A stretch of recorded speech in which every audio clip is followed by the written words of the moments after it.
السلام عليكم ورحمة الله وبركاته.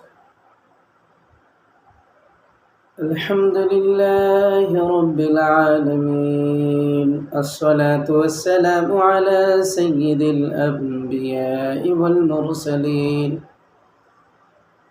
قال تعالى في القرآن المجيد الفرقان الحميد: أعوذ بالله من الشيطان الرجيم. إنما الصدقات للفقراء والمساكين والعاملين عليها والمؤلفة قلوبهم وفي الرقاب والغارمين وفي سبيل الله وابن السبيل فريضة من الله والله عليم حكيم. صدق الله العظيم. محترم معزز ساتھیوں، پیارے بھائیوں، عزیز دوستوں، رمضان المبارک کے آخری ایام میں جو اہم اور ضروری اعمال ہیں جس کی طرف میں آپ سبھی حضرات کو خصوصی توجہ دلانے کی ہر ممکنہ کوشش کر رہا ہوں.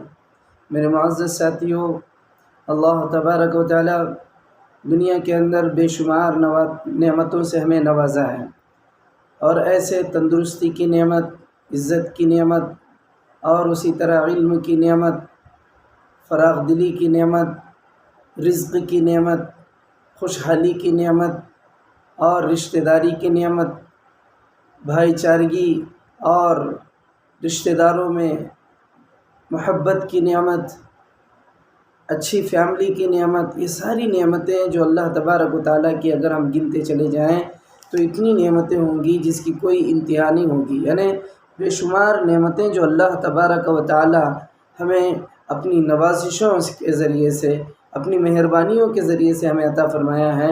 ان ساری نعمتیں ہمارے اوپر اللہ کی بے شمار سایہ فگن ہیں. میں سمجھتا ہوں آپ کو بھی معلوم ہوگا، اللہ کی نعمتیں ہم پر بارش کی بوندوں سے بھی زیادہ ہم پر برس رہی ہیں. اللہ کی نعمتیں اگر ہم پر سایہ فگن نہ ہوتی، اس کی نعمتیں اگر ہمارے ساتھ شامل حال نہ ہوتی تو پھر پتہ نہیں ہم کس حال سے اپنی زندگیاں گزارتے، پتہ نہیں کیسی کیسی مصیبتوں اور حادثوں اور کیسی کیسی پریشانیوں اور کیسے کیسے مصائب سے ہم گزرتے. میرے معزز ساتھیوں، سب سے بڑی نعمت، ایسے تو بہت ساری نعمتیں ہیں، ان نعمتوں میں کی ایک بڑی نعمت اللہ تبارک و تعالیٰ کی جو ہمیں ملی ہے وہ دولت کی نعمت ہے. اللہ تبارک و تعالیٰ کی طرف سے دی ہوئی یہ دولت کی نعمت، اللہ کی طرف سے ہمارے لیے خوشحالی کی نعمت، اور اللہ کی طرف سے یہ رزق کی برکت کی نعمت جس کے ذریعے سے ہم بآسانی کے ساتھ اپنی زندگیاں گزار رہے ہیں. میرے معزز ساتھیوں، اس مبارک مہینے میں جن لوگوں کو اللہ تبارک و تعالیٰ دولت کی نعمت سے مالا مال فرمایا ہے، ان لوگوں کو یہ سمجھنا ضروری ہے کہ اللہ کی یہ بڑی نعمت جو اللہ نے ہمیں عطا فرمایا ہے، دنیا کے اندر ایسے بے شمار لوگ ہیں جن کو یہ نعمت سے اللہ نے محروم رکھا ہے، اور یہ نعمت کا ملنا اللہ کی طرف سے ہمیں عطیہ ہے، اللہ کی طرف سے ایک نعمت ہے. اللہ تبارک و تعالیٰ اگر ہمیں یہ نعمت دولت سے نوازا ہے تو پھر ہماری ذمہ داری بنتی ہے کہ ہم اس مال کا حق ادا کریں، اس مال کی ذمہ داری پورا کریں. اللہ تبارک و تعالیٰ دنیا کے اندر بے شمار ایسے لوگوں کو پیدا فرمایا ہے جو غریب ہیں، مفلس ہیں، لاچار ہیں، مجبور ہیں، بیوہ ہیں، یتیم ہیں، مسکین ہیں، مسافر ہیں، حاجت مند ہیں، ضرورت مند ہیں. اللہ تبارک و تعالیٰ ہم کو ایسے لوگوں کے زمرے میں شمار نہیں فرمایا. ہم کو اللہ تبارک و تعالیٰ فراغ دستی عطا فرمائی، خوشحالی عطا فرمائی، مالداری کی نعمت سے مالا مال فرمایا. دوستو عزیزو، اس نعمت کے ملنے پر اللہ کا جتنا بھی شکر ادا کرے کم ہے. تو عزیز ساتھیوں، ہمیں کرنا کیا ہے؟ اللہ تبارک و تعالیٰ کی اس مبارک نعمت، اگر ہم اس نعمت کو صحیح طرح سے استعمال کریں تو واقعی یہ مبارک ہوگی. اگر اس کا استعمال غلط ہوگا تو پھر ہمارے لیے وبال جان بنے گی. تو عزیز ساتھیوں، پیارے بھائیوں، عام طور پر ہم دیکھتے ہیں کہ جن لوگوں کو مال کی دولت سے اللہ نے نوازا ہے، جب کوئی حاجت مند، کوئی ضرورت مند مصیبتوں میں پھنسا ہوا، پریشان حال، بھوکا پیاسا، حاجت مند، مسکین یا بیوہ کوئی بھی آ کر کے ان مالدار لوگوں سے جو ہے سوال کرتے ہیں تو انہیں چڑچڑاہٹ آ جاتی ہے، غصہ آ جاتا ہے، غصے پہ قابو نہیں پا سکتے. یہ لوگ جو ہے اس طرح سے ناراض ہو جاتے ہیں مانگنے والوں کو دیکھ کر، پوچھنے والوں کو دیکھ کر۔ کوئی غریب سامنے ہو جاتا ہے تو ان کو پہلے ہی سے سوچ لیتے ہیں، پہلے ہی سے یہ سمجھ جاتے ہیں کہ پتہ نہیں یہ غریب بندہ کیوں آ رہا ہے، سلام کرے گا، پتہ نہیں کیا حاجت، کیا ضرورت، کیا پریشانی اپنی بولے گا۔ تو اس طرح سے بہت سارے لوگ جو ہے غریب بھائیوں کی ضرورتوں کو پورا کرنے کے بجائے، ان سے ملنے کے بجائے، ان کے ساتھ حسن اخلاق سے پیش آنے کے بجائے، ان کے ساتھ اچھا سلوک کرنے کے بجائے ان سے چڑنا، ان سے غصہ کرنا، ان کو دیکھ کر کے بازو چلے جانا، یا گھر میں ہوتے ہوئے بھی ان کے آنے پر نہیں ہے کہہ کے جو ہے بچوں کے ذریعے سے جھوٹی خبر پہنچانا۔ تو میرے معزز ساتھیو، ایک بات میں آپ کو بتاتا ہوں، اللہ کے واسطے اپنے دل پر ہاتھ رکھ کر کے ایک مرتبہ سوچیے، جو اللہ آپ کو مالدار ان کو غریب، جو اللہ آپ کو خوشحال ان کو بدحال، جو اللہ آپ کو رزق کی وسعت کے ساتھ نواز کر ان کو رزق کی تنگی کیا ہے، کیا وہ اللہ ان کی جگہ میں آپ کو، آپ کی جگہ میں ان کو نہیں رکھ سکتا تھا؟ کیا اللہ کا شکر نہیں ہے کہ اللہ تبارک و تعالیٰ ان کی جگہ پر ہمیں رکھنے کے، اللہ تبارک و تعالیٰ ہمیں خوشحال لوگوں میں شمار کیا، شریک کیا، مالدار لوگوں میں ہماری جو ہے اللہ تبارک و تعالیٰ نے مالدار لوگوں میں ہمیں شمار فرمائے۔ تو میرے معزز ساتھیو، یہ کیوں نہیں سوچتے؟ ارے غریب لوگ آتے ہیں تو ان غریبوں کا خیال کیوں نہیں کیا جاتا؟ ان کے ساتھ بدسلوکی کرنا، چھڑکنا، غصہ ہونا، ناراضگی کا اظہار کرنا۔ بعض لوگ غریبوں کو دیکھ کر کے ان کا چہرہ پھیکا پڑ جاتا ہے، ان کے چہرے پر جھریاں آ جاتی ہیں۔ ارے یہ کون لوگ ہیں؟ ارے یہ حاجت مند لوگ ہیں۔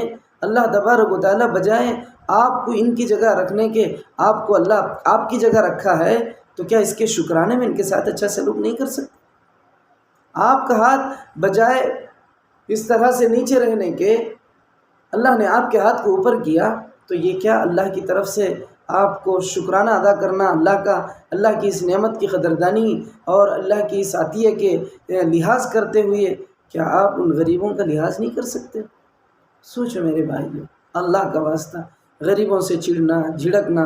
انہیں رمضان کے موقع پر بہت سارے رشتہ دار، پڑوس اڑوس ایک امید کی کرن لے کر آپ کے گھر پر، آپ کی دہلیز پہ پہنچتے ہیں، مسجد والے، مدرسے والے، اور اسی طرح غریب، بیوہ، مسکین، حاجت مند، ضرورت مند، انہیں ایک امید آپ سے وابستہ رہتی ہے کہ اللہ نے ان کو نوازا ہے دولت کی نعمت سے، یہ ہماری حاجتیں پورا کریں گے، یہ ہماری ضرورتیں پورا کریں گے، ان کے پاس جائیں تو شاید ہمارا تقاضا پورا ہوگا۔ ایک امید لے کر کے آپ کے پاس آتے ہیں، اور آپ انہیں دیکھ کر کے چڑنا، انہیں دیکھ کر کے ناراض ہونا، چہرے کے اوپر جھلیاں آ جانا۔ میرے معزز ساتھیو، اللہ سے ڈرو، اللہ سے خوف کھاؤ۔ غریب لوگ، اللہ تبارک و تعالیٰ غریب لوگوں کو آپ کے دروازے پہ پہنچا رہا ہے۔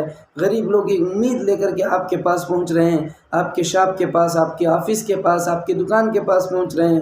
تو سوچو کہ اللہ تبارک و تعالیٰ بجائے آپ کو اس سچویشن میں رکھنے کے، ان لوگوں کے زمرے میں، ان لوگوں کی جماعت میں، ان غریبوں، ان مفلسوں میں آپ کو رکھنے کے بجائے اللہ نے آپ کو جو ہے مالداروں میں رکھا۔ ایک چھوٹی سی بات آپ کو کیوں سمجھ میں نہیں آتی؟ ہمیں کیوں سمجھ میں نہیں آتی؟ جو اللہ ان کو وہ پوزیشن، جو اللہ ہم کو یہ پوزیشن دے رکھا ہے، کیا اس اللہ کو پوزیشنوں کے بدلانے میں دیر لگے گی؟ دیر لگے گی؟ نہیں لگے گی۔ اس کے لیے لمحوں کی بات ہے۔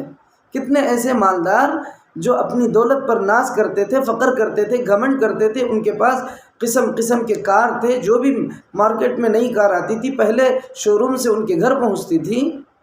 ان لوگوں کی حالت زار ہم نے دیکھا ہے، انہیں کفن تک نصیب نہیں ہوئی ہے ان کی موتوں پر۔ ان کی بدحالی، زلزلے، حادثے، طوفان، سیلاب، اس طرح کے جب حادثے آ جاتے ہیں تو ایک ایک وقت کے کھانے کے لیے تڑپنا پڑتا ہے۔ کیمپس میں انہیں رکھا جاتا ہے۔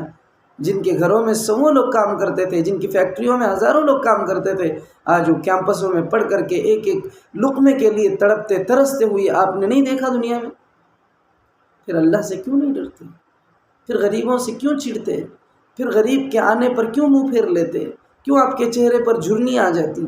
اللہ سے ڈرو، غریبوں کا حق ادا کرو۔ اللہ ہمیں عمل کی توفیق عطا فرمائے۔ آمین وآخر دعوانا الحمد للہ رب العالمین۔